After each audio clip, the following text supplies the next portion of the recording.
Hello, it's Rob here from propertyinvestmentsuk.co.uk and welcome to today's blog on how to choose the best buy-to-let properties to maximise your returns.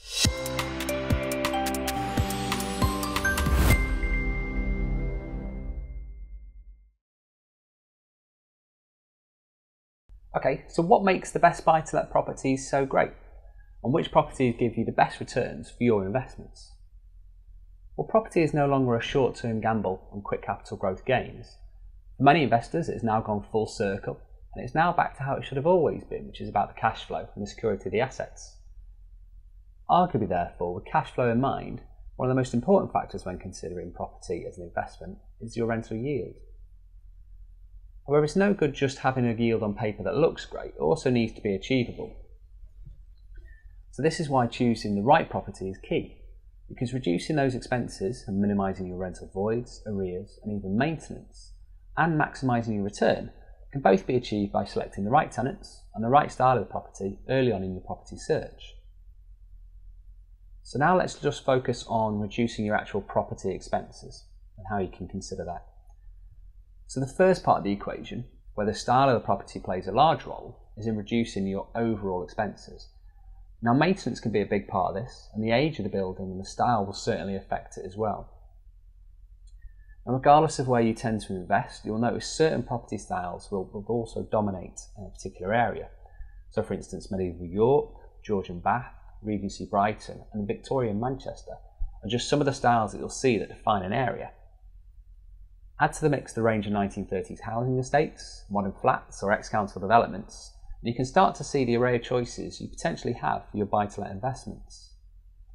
So how do you know which property style is best for you? Well, ultimately that depends on your area as to which property styles you actually have available, and also your personal strategy. You may be looking for a refurbishment project, or do you want a property that's ready to let as an investment? But to reduce your ongoing costs, you need to consider that each of these property styles actually come with their own challenges for maintenance, whether that be initial maintenance or ongoing maintenance. And it goes without saying that the newer the building, the less the cost you should incur. But one caveat to this is with new build flats. You see, typically these come with high service charges and large ongoing maintenance funds, which can easily eat into your rental yield and your property profits. Ex-councils, on the other hand, are generally very well built, are well maintained by the councils until many passed into private ownership in the 80s and 90s with the right to buy schemes. Now these can make great investments in the right areas, as they also have good room sizes and large gardens, which tend to attract long-term family tenants. Many larger Victorian terraces, like in the Manchester area, can also attract long-term tenants as well because of the style, the layout and the size provide fantastic space for couples and families alike, and it will last them over a period of time. Depending on your appetite though, there's also a case for maybe short-term tenancies and also room lets, as these can provide very high rental yields, but for reducing your actual costs and keeping rental voids down and maintenance low, there's no substitute for long-term tenancies. So often it can be the best focused on properties which homes that provide this market with a good sized bedrooms and space for tenants to grow into. Therefore, to reduce your expenses, it's important to consider the property styles in your area that have less associated ongoing maintenance costs and will suit longer term tenancies, traditionally families or older tenants, if you want the best buy-to-let properties for your investments to reduce your overall cost. So now let's consider maximising returns. Well, rental values have grown consistently in the UK now since about 2009, as shown in many of the industry reports, including the Home Let Rental Index, which shows rental statistics broken down by region. And with rental becoming the only option for most residents, tenant demand is high for all property types across the country. But in an April press release from the UK's largest letting agents countrywide, they state that 1 and 2 bedroom properties provide the highest rental returns for investors.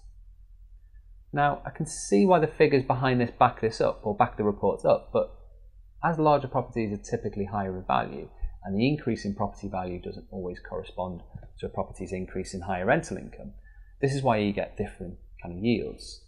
Now, from experience, however, what I've personally noticed is that many tenants in smaller properties tend to stay for shorter periods of time, because as their needs change, so do demands for the property size. Often these tenants move on for work opportunities, or maybe because outgrowing the smaller properties with their family and need some larger space. These properties therefore tend to have a higher turnover of tenants over a period of time, which leads to greater costs with tenant fine fees and rental voids. So in conclusion, what would be the best property for you? Well, the best buy-to-let properties for maximising returns ultimately depends on the rental yields for your area. A number of areas in the northwest, for instance, will achieve around 8% plus gross rental yields, but also which tenant profile has the most long-term demand. But as a general rule of thumb, 2 or more bedrooms and homes with gardens tend to attract more long-term tenants, and these can make solid buy-to-let investments. So when it comes to maximising your return on investment, it's not just about the headline yields, it's also about reducing costs and making sure the property investment you actually pick will fit the ever-changing needs and demands of your area's tenant market over a period of time.